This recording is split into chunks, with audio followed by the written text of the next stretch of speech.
Ladies and gentlemen, welcome to Epic Flail. Today we're talking about Old World with Bryn. What a delight. We're going to be discussing whether the Old World needs a comp system, and Bryn's going to be telling us about a comp system. We've even got a list of questions that me and Luke have prepared. Well, I've prepared and I shared with Luke just before we came on the show.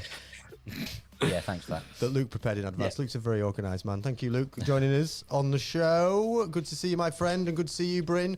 We're going to be asking these questions and chatting to the folks that join us live. If you enjoyed today's show, please like and subscribe to the channel. If you want to support us and see more of Epic Flail, then become a member. It's $2.99, and you can do so by clicking the link in the description below, and you get access to our Discord, and you support the show, which we really appreciate. And breathe. I've got a bit manic, everybody. I've got chocolate rain in my head. Chocolate rain. And I've been communicating with Luke in the past 20 minutes just in like chocolate rain. I'm like, chocolate rain. Hello, Luke. I'm drinking Fanta now. Chocolate rain. Bryn, I can only apologise for this. Sorry, everyone. This is an experience. Yeah. Hi, Bryn. Hello. Good to see you, mate. Thanks for joining us on the show. Thanks for having me. Where are you from? Kent originally, but currently in Cardiff, Wales. From ABR, mate. You should just ABR through and through, I've heard. Yeah, always be rolling, always got it on. They're a good set of lads. Hopefully, they play in Old World and the ABR boys? No, I think it's just me. You're the only one. Yeah. Yeah, I jumped straight into it as soon as it came out last year. Oh, well. Looking forward to chatting to you about a bit of Old World, mate. I'm not doing a very good job of mixing the sound in today either, Luke. Sorry. It's all right. It's only Bryn, you've got a channel as well. Plug your channel, mate. Oh yeah, I'm also the face of the Imperishable on YouTube. Mainly a Tomb Kings kind of focused one, but kind of looking at kind of different comps and kind of pushing towards now probably WTC is kind of the big drive at the moment, it seems. So we're working with that with Team Wales. So looking forward to see how that goes. Oh, Wait, there's a WTC? Yeah, there's WTC everything. Tiddlywinks. Also. There is indeed. I've not to blow smoke, but as a Tomb King scrub, I have to say the what I've learned about Mortuary Cult from watching your videos and chatting to various guests and things has been very, very insightful. So you should definitely check it out if you're a newbie Tomb King player. Very, very useful stuff. Just while we're on Tomb Kings, are they any good? Like, are they in a decent spot? I mean, they're top 3 armies, top 3-4 armies, especially the Cult. Especially if there's no comp at all. You get 14 levels of wizardry, you're jumping around poison block, one-shotting dragons. Yeah. Sorry, I just seen Rob put I'm worried in the chat, and I'll just give him a quick. I'm worried. Just right back at him. Yeah. Well, speaking of Robbie, he made a good point. If you delete Bretonians from the game, then Don't do that. Then Bretonians from the game. Then yeah, Tomb Kings would probably be all right. They'd probably be top dog. I didn't intend to buy Bretonians and then be like the most broken faction. I thought they'd just like, be everyone. Oh, that looks cool. I play against all those flying knights out there. Awesome. Straight through the army. Hit it, Luke. What we got? So comp. Comp, eh? Comp is the topic of the hour, and I was very interested to see the Welsh Open mixing things up a bit. And you played in the Welsh Open, and you've had a bit of experience with it. So, if you wouldn't mind, Bryn, just giving us a little bit of an overview of what the comp was involved and your thoughts on it going in to kind of contextualise this whole should Old World be comp. Yeah, so with the Welsh Open, there's kind of 2 parts. There's like the actual comp part, which is list building. So they made it so you could only have 8 levels of wizardry, which was a really big thing for the cult. So you could only have 8 levels. You could only have certain like size widths. So for your Shabdi or Monstrous Infantry, it's 5 wide. Infantry is 10 wide. So you can't go massive line hammer. There's all kind of like little tweaks like that. But then the other side, which technically isn't comp, was kind of the missions themselves, and that I thought played a really big part, not just in the list building, but also the missions, because I lost 2 of my games because of the mission. Actually, I lost all 3 of my games because of the mission, because one, I didn't play it. Second one, I lost by a point because of it. And the third one, he had a dragon on Lord on Dragon, which counted as a scoring unit. So the missions made it massive, and I really enjoyed them. Okay. And it's interesting you mentioned Linehammer, because that's been thrown around since the beginning of this edition. Yeah. And I think a lot of people would probably be in the camp of it's sensible not to do it. It doesn't feel like that was intended. So whilst that's an interesting opinion to have, how much do you think the comp was sensible? Obviously, the missions you said is a separate thing. So the comp that you've sort of touched on about like army composition, like setting up your army and writing your list and that. Did you feel it worked? Did you feel it was the right things, sensible? Did they get the right sort of level of comp? I would say yes. There were some kind of big kind of choices because Mort Colt is really strong with 14 levels, so hammer it back. Line hammer, just having, let's say, a massive line of rangers or a massive line of some dwarves with great weapons, getting so many attacks just seems a bit kind of, as you've really brought up, it's not really the kind of game that we play. It's meant to be kind of big bricks fighting each other. So those small comps there were massive, but I think the bigger with it was the missions, because your unit, you have to have unit strength. You have to currently be unit strength 10 was the kind of the key number that seems these other comps are kind of using as well. So you have to be unit strength 10.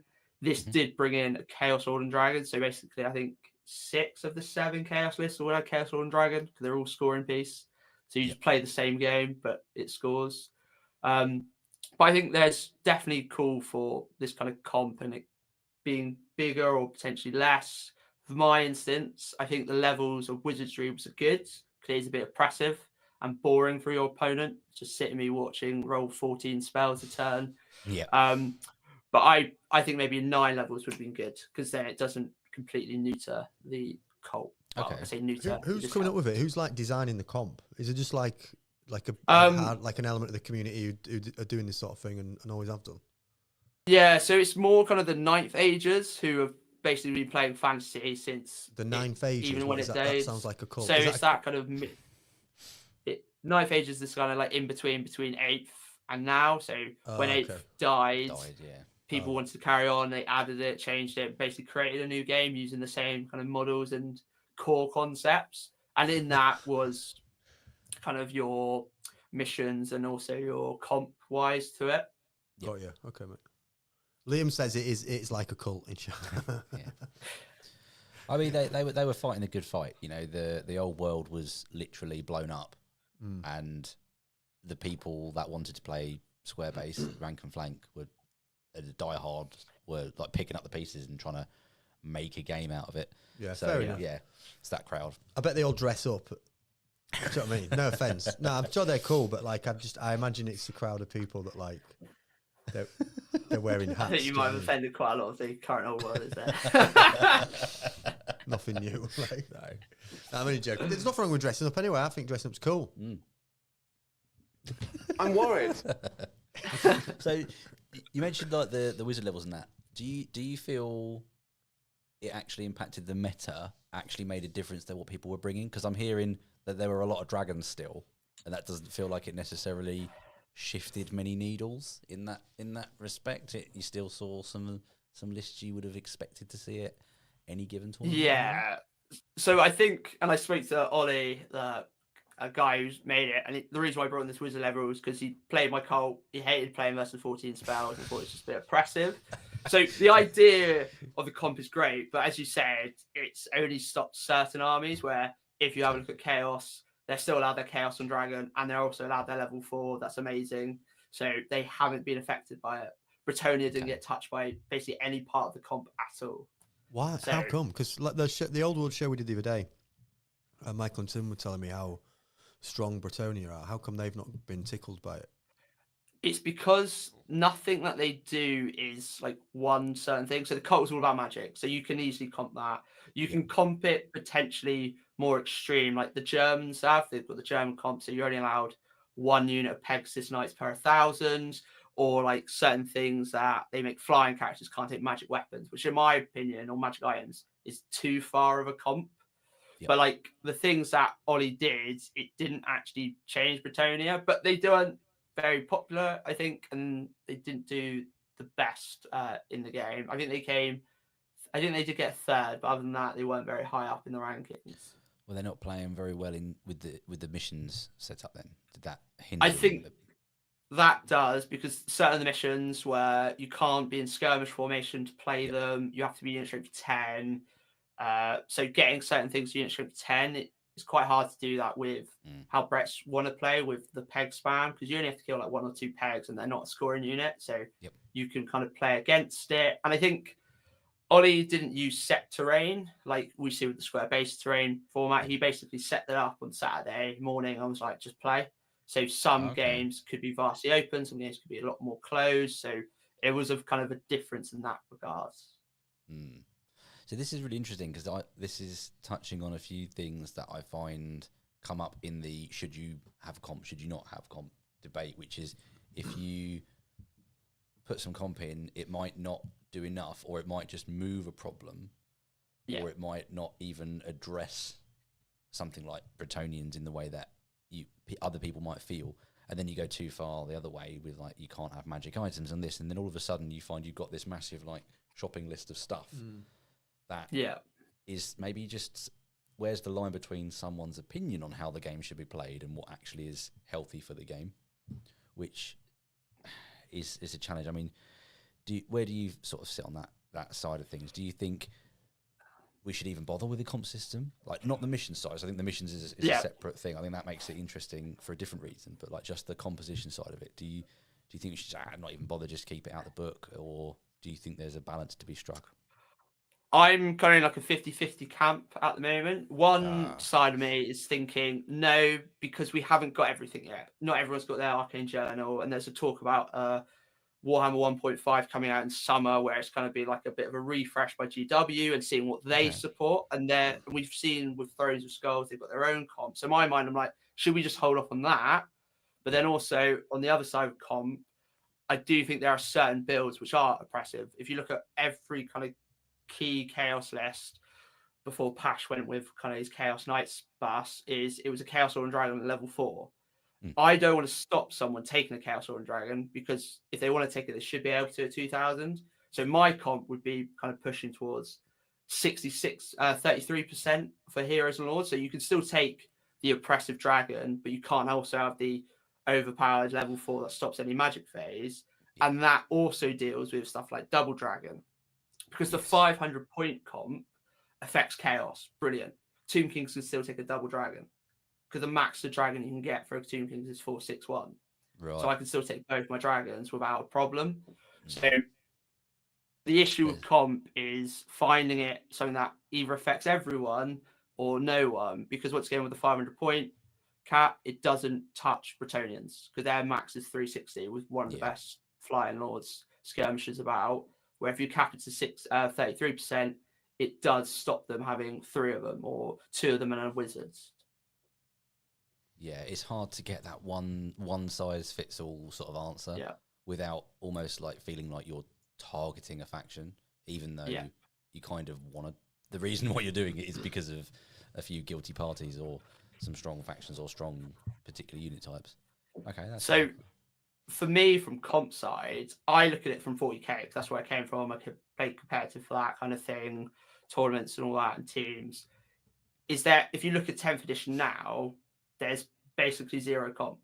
The only comp is the missions and how to play them better, kind of thing. So battle line, core for Old World would be that. They're worth double for their OC. The types of missions you're playing, kind of thing. Because I can still take all I want. I just can only take 3 great Nemesis Grey Knights, kind of thing. Yep. And that's the kind of thing I quite like of 40k, because I can play what I want. It may be rubbish. It might be able to kill everything in the game, but I can't play a mission because I've got 0 OC. Yep. But it enables me as the player to play with what I want, really.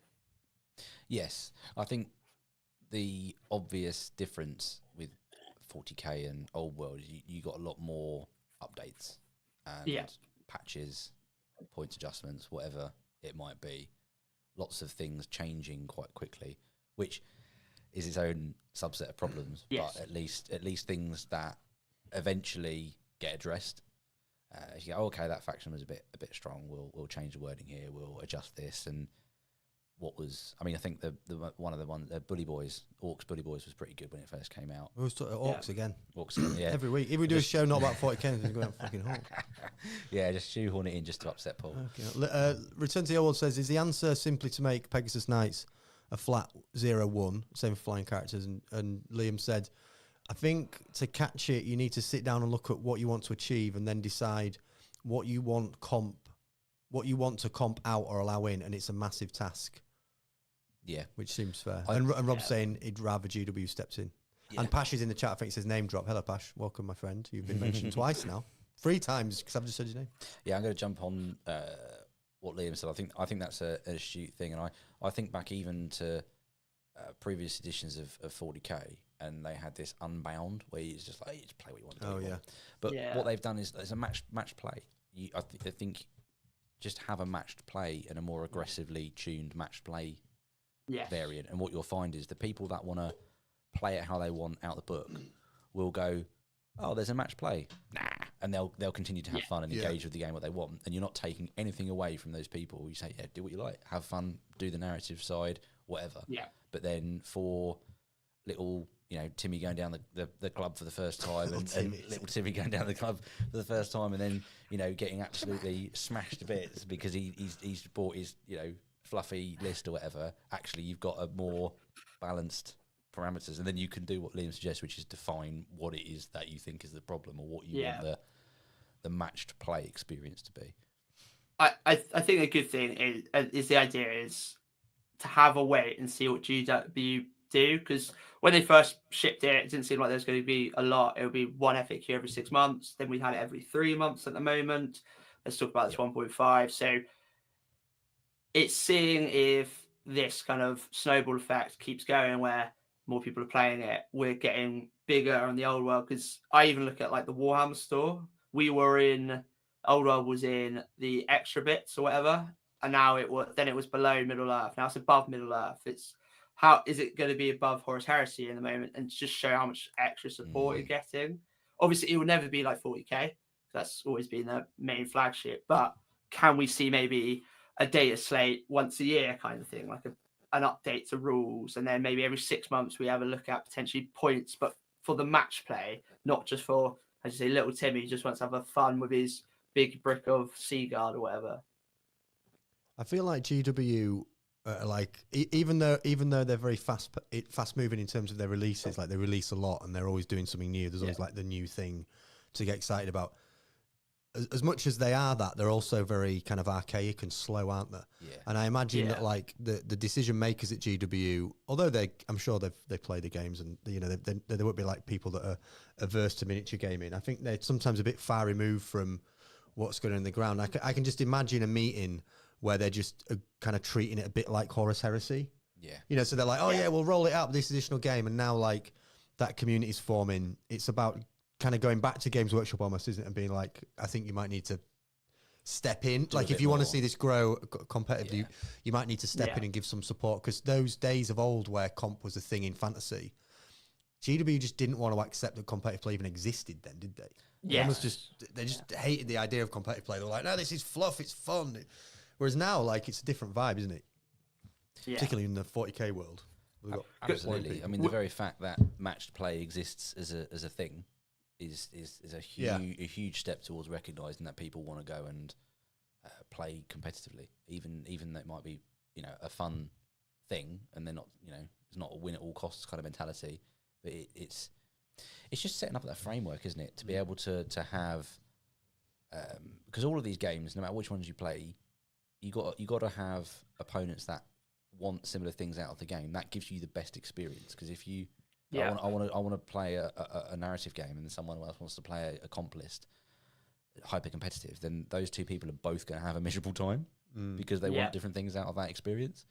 So setting up a framework where you kind of draw that out and make it not awkward. Oh yeah, I've got a really nasty, horrible list. Is that cool? And it's like, yeah, of course it is. We're playing match play. Anything goes is match play. Let's do it. Did you find it created any new problems? I know you said it didn't quite correct certain aspects of factions, but was there any kind of opportunities for something broken or different that could have thrived in that environment?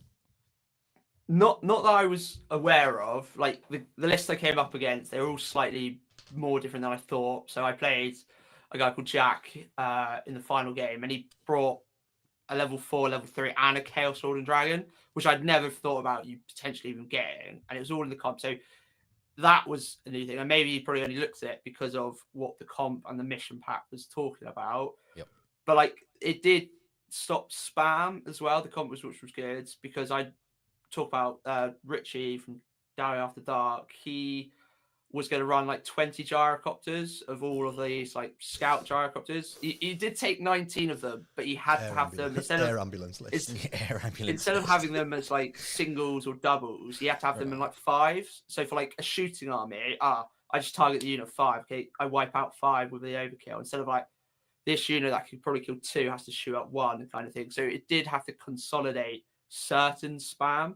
But as I say, some lists didn't get affected by the comp. If anything, is the missions that would have affected lists more because infantry was he's trying to push infantry to be better without changing the rules of the game.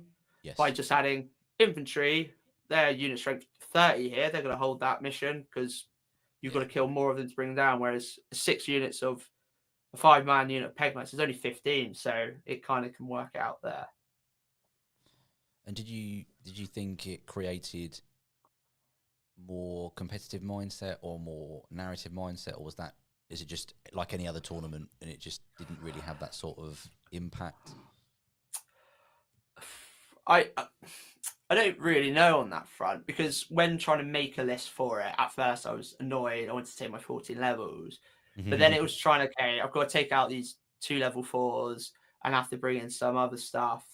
It's trying to figure out what it was. It was a nice experience for a change up of like how to play the game, because I couldn't just have 3 level 4s, a level 2, 50 units of skeletons. I had to drop a level 4. I had to find something to do with 160 points. So I went for Necroserpents, which I've never really used, to try and play the mission at the same time, because beneath the sands kind of thing. So I think it did drive people's thought process, and maybe people might have found different lists. I'd say Jack, I've never seen a level 4, level 3 and Chaos Lords. He's the first person I've seen that used it, and it was phenomenal. He came 5th overall, I think. It was just seeing that. Have anything else? I don't think. List? What else did he take with all them points on characters? What else? Well, that's only 1,000 points, because that's what most people play anyway. So he had a bunker of Chaos Warriors, which once again you don't see a lot, but because it's a tough brick with 2 wizards in, it's going to just.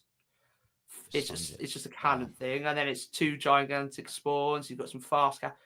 I don't think he would have played that list if there wasn't a comp and the mission, because it's not what you tend to do, because it's not playing the mission.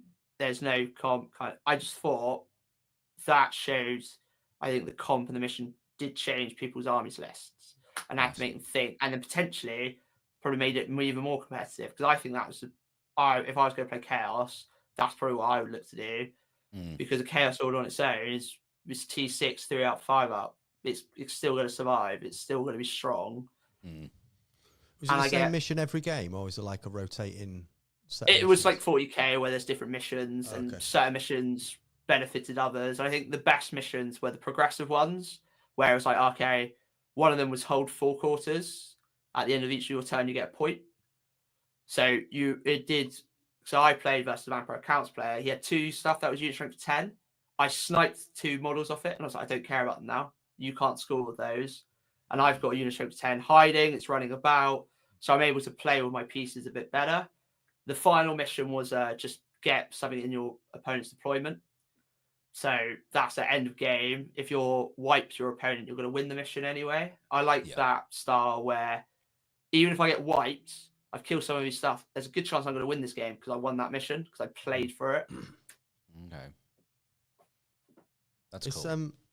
We talked about it a bit when we first looked at Old World. In the absence of missions, it does create like a really wacky meta. Like, it's no wonder you end up with like quite broken lists and synergies, because when you can manipulate I guess there is a mission, isn't there? Whoever kills the most at the end win. Like, there is a mission. It's not like it's just not you're not role playing, but that's such an abusable mission, isn't it? So you can, I think. Oh, sorry. No, you go. I was just saying, with that kill thing, especially in the rules, there's a 12-inch bubble of no terrain. It really does incentivize like a shooting army. And my army, I just play Tau, but in the Old World, I just sit back and shoot you. It's not a fun list to play against. It's horrific. And like, there's a mate of mine, we play every Sunday. He's never beaten the list because he has to come at me with Bretts. I just shoot him off. I run away. I jump about. And because there's no mission, it's just kill. It's just like, you're not going to get to me enough in time, because I just shoot you from 30 inches away. Yeah. Imagine 40k with every no Sunday. I terrain bet in you the can't middle. wait. He's just like, here I go, get smashed by Bryn again. What are you doing this Sunday? I'm doing the same thing this Sunday I've done for 5 Sundays running. I go and lose a game of Old World. Fun. But it's that. Imagine 40k with no terrain in the over that center objective. You're just going to sit there with some shooting. You're going to shoot everything in front of you. That's how Old World is. Yeah. So where you look at Square Base, where they've tried to make a good mission, like terrain pack, they still keep the rules because it's no 12 inches of that. But it is just, if you get a good line of fire, you just get spray down kind of thing. Yeah. Which is where all these missions have been sort of come from, really, haven't they? The idea that it's not just about standing there and trying not to get shot. Yeah. So this feels like this could be almost like the secret sauce, if you like, to a really good and engaging set of games for Old World. Whether or not they go into a match play direction, but so you hinted at there being discussions out there about 1.5. Is there anything specific you'd like to see in terms of a mission pack then? So maybe not necessarily comp. You said appreciate the comments, hold fire, let's sort of see what the landscape looks like. But in terms of missions, do you think they absolutely nailed it, the Welsh Open? Do you think that sort of style, or is there anything different you might tweak on that to that you'd like to see from like a varied mission pack in Old World? So I think Welsh Open did a very good base plate for it all. The idea of missions, you need unit strength, so you can't just run around with small units of pegs, blah, blah, blah, and you can't be in skirmish to score. But I think a big thing would be making it core related, because a lot of people just call it a core tax. I take 500 points. I don't care what it is. I'm just going to hide it or run away from it. Yep. And that is what has been hinted at. And if you look at, I think it's they dropped a load of narrative missions and they talked about how there are these missions. And I think a core unit strength 10 kind of thing can score. And that's a way of now starting, okay, I've got to play with this core stuff and whatnot. But I think a big thing everyone's crying out for is infantry, because that's what it used to be. Big blocks of infantry smashing into each other. Yep. If you see someone bring a block of infantry, unless they're a dwarf player, it's like, what are you doing? I'm just going to... That's crazy can't do anything to with think. it. I thought that in my head, that's what Old World's full of. Is that sort of eroded itself out of the meta because they're infantry's not doing the business? Yeah, it's that. If you look at like chaos lists, most of the time they either got like a Knight's Bus or like min squads of Forsaken, because they hit and die. They're like 100 points. They'll punch up if they get into combat. If they don't get into combat, it's the damage it's 100 thing points. again, isn't it? They're like you say, they kill a lot for not very much expense, and you have this big block, and then the big chaos spawn as well. I played Tim. We had chaos spawn, the giant spawn. Yeah, it's horrible. Yeah, big monster. But then with that infantry, a big thing is this step up rule now. So if you kill the front rank, you're not getting hit back. So this is where fast mobile units that can just kill the first 6 models in front. Cool, I'm safe. Yep. There's no way you can hurt me, bar your champion that fights back. Oh, I've got a dragon in you. I'm just going to stomp you now. I've done 14 wounds with a dragon. Yep. Kind of thing. There's ways you can do it, like stop it. So just getting rid of that would help, I think. Just make sure everyone can at least fight, because it means stuff like a Bretonian lance coming in with loads of pegs. So they get 4 attacks per model, because of 2 with the peg and 2 with the guy on top. They can kind of clear most front units, so they've got no fear of getting hit back. Whereas if say I'm always going to get my front attacks. So if you charge me, even if because there's certain really good rules, so like Cleaving Blow on Tomb Guard and Swordmasters of Hoef, which mean you don't get your arm save. You get your wards, all fine, but I'm only T4, strength 4, so you're only getting a 6 at ward. Yep. It will make oppressive stuff less oppressive, basically. I think that rule needs to go, and skirmishes need to be looked at as well, because they're... What do you think step up needs to go? Yeah, make it so the idea of if you kill that front rank, you're not getting hit back. So if you want to play bigger groups of infantry, I just need to hit you first. If I've got cavalry or fast stuff, I'm going to. There's no major threat for light glass cannons to hitting infantry at the moment. Yeah. Obviously, if they have stubborn or a rule to hold them, great. But then it's just that needs to change, I think, personally. Yeah. Very divided, the step up thing, isn't it? There's a lot of people like I hear people talking about that like literally complete opposite.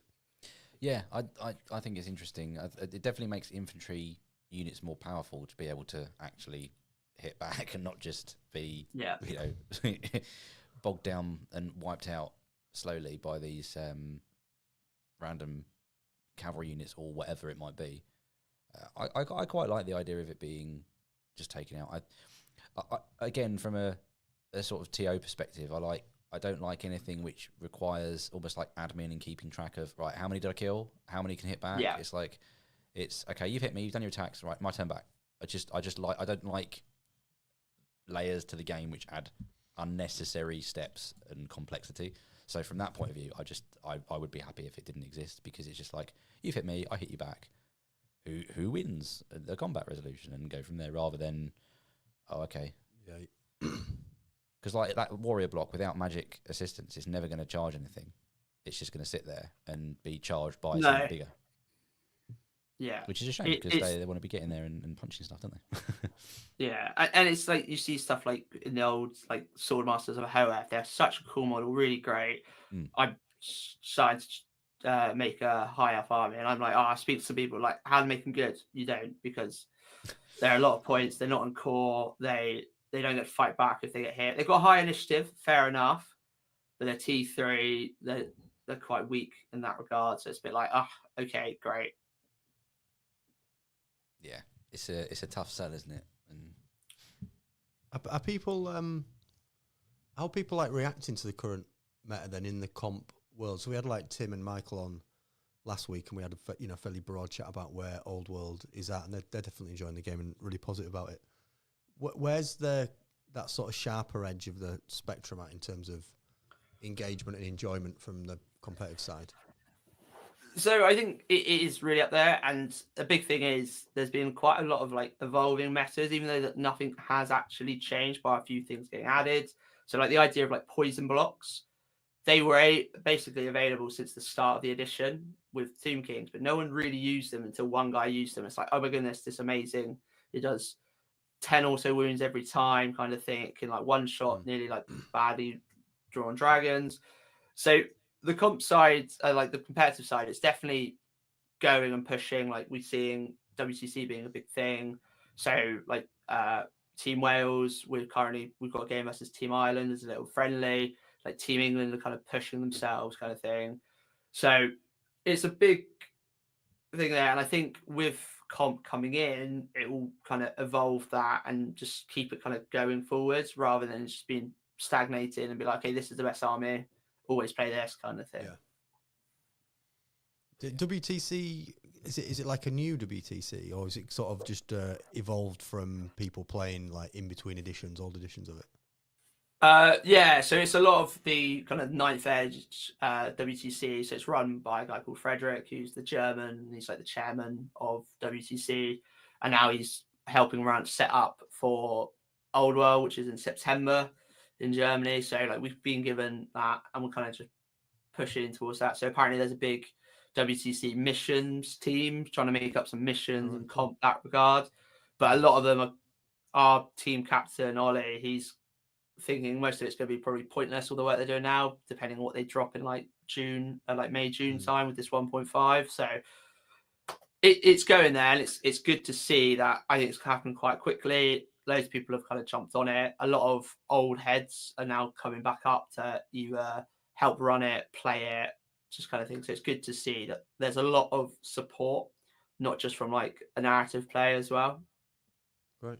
Yeah. Well, even if they decide on stuff and then it turns out, well, we got 1.5 to shake things up again, the thought exercise is quite useful, and at least they'll be able to take some learnings from that and be able to look at what might be there in the new and think, maybe that's not actually going to work, and we should actually push through some of the stuff we've already looked at. So I don't think it'd be a total waste of time necessarily.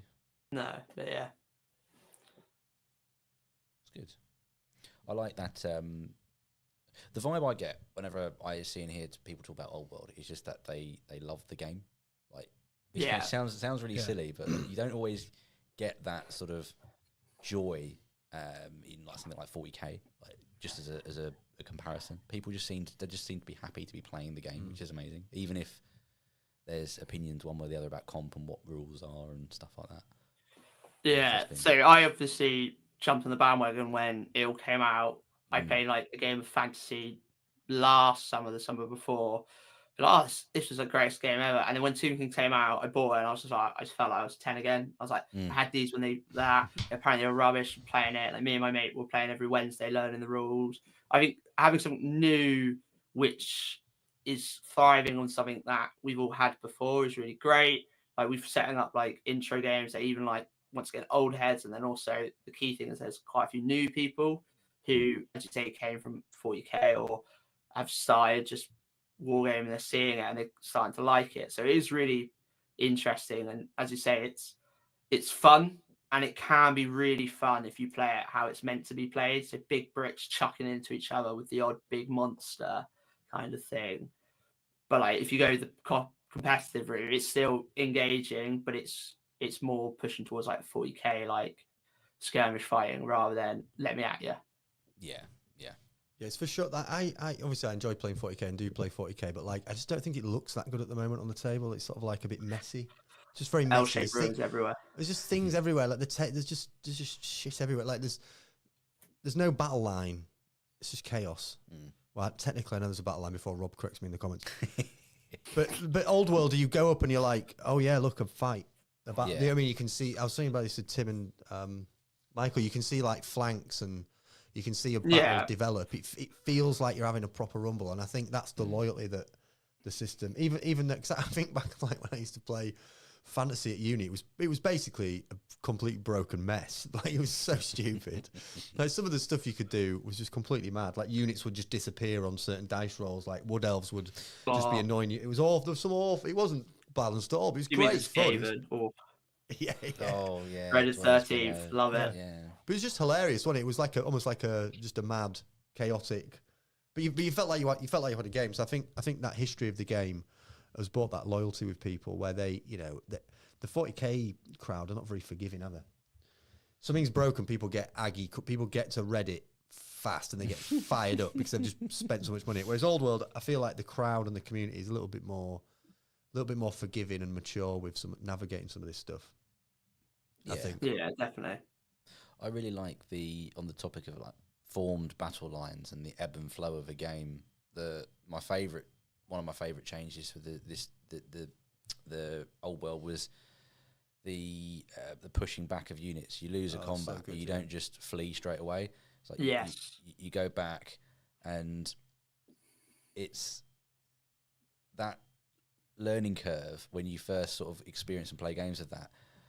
You think, okay, I'm going to go here, charge this. They're going to break, and that's going to be setting me up for an overrun or doing it. And then you think, actually, oh no, that unit is now no longer where I thought it would be because of the pushing back. And actually, I didn't think I was going to lose that combat. Now I'm going backwards, and it's really good. It creates for some really interesting moments in the game where it does feel like things can just change on a dime, and you just then think, oh, now that's collapsed a flank that I just wasn't expecting, and it's really good. It's really good. I love that about same. The new stuff. So it's what always drew me to fantasy was that. Because I talked about this the show the other week, that I just love like watching battles. I don't watch battles. How would you watch a battle now? I don't go to wars. I don't go to war zones. You know what I mean? I don't mean like, as in like I like watching documentaries or YouTube videos of strategy battles, and that that Old World's a nice supplement to that sort of passion. Yeah. You have a proper rumble and a proper fight. Go on, you ask a question. We did a dual question. We'll say it at the same time. Maybe it's the same question. What changes if? No, I was just going to say. Do you think the no? Go on. You ask it. Go on. Put that over there. Oh no.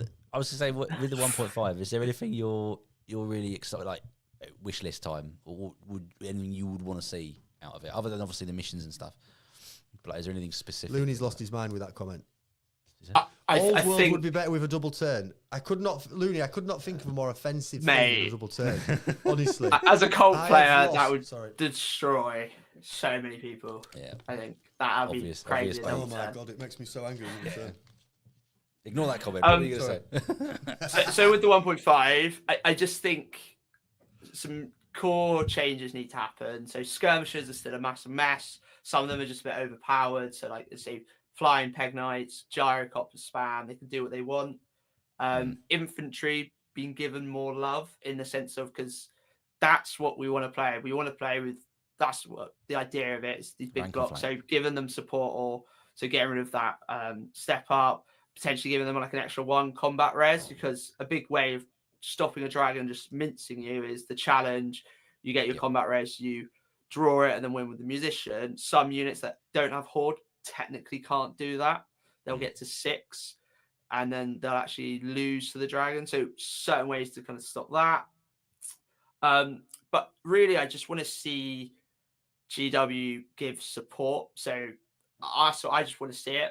Everyone talks about it. It's been talked about since last July. Say it'll be out by November, it'll be out by December. It's going to be March. It's now pushing back. Once I see it, and just to see how much detail it goes into, if it's just a 1-page thing, or if it's like an actual like general's handbook of like, this is match played now. Here you go. We're gonna, and then a big talk about like, hey, next summer there'll be a next one, or something like that. Because it's just good to see that GW care about it. Because if you look at 40k, they've getting constant points updates, constant data slates. It's constantly changing to the meta. They're talking about win rates. They're talking about everything. They see that this army's doing rubbish. I'm going to up it. I'm going to cut points. Going to change certain rules. You've seen now Space Marines are dominating because they get +1 to wounds as well, kind of thing. They're changing stuff and adding stuff to books that have already been released, and it just shows how much they are looking at the player base and big tournaments rather than just being like, have fun. Let's have some people think about it. No, that's a fair point. I might be controversial. Maybe it's not. I just think it's absolutely ridiculous that a company the size of Games Workshop that makes as much money as it does doesn't just get on it and just like. I just find it mad that, not that I agree with everything you said, by the way. I think it's really sensible, nuanced discussion. But I just think it's mad that Comp even exists in a world where GW are like the big. I don't know. They're like bigger than our entire fishing industry. Like. They are though. Like Games Workshop's like our biggest export at the moment. They've got money just beyond comprehension, and the shareholders could they could execute any plan that they want. Not any person. I thought you were going to say they could execute anyone. It's not ChatGPT. They'll just kill their employees in the showers. Look into that, guys, if you want half an hour of fun. Jesus, honestly, it's really like that. But yeah, why don't they just sort it out, Bryn? So this is my thing of, we need to wait.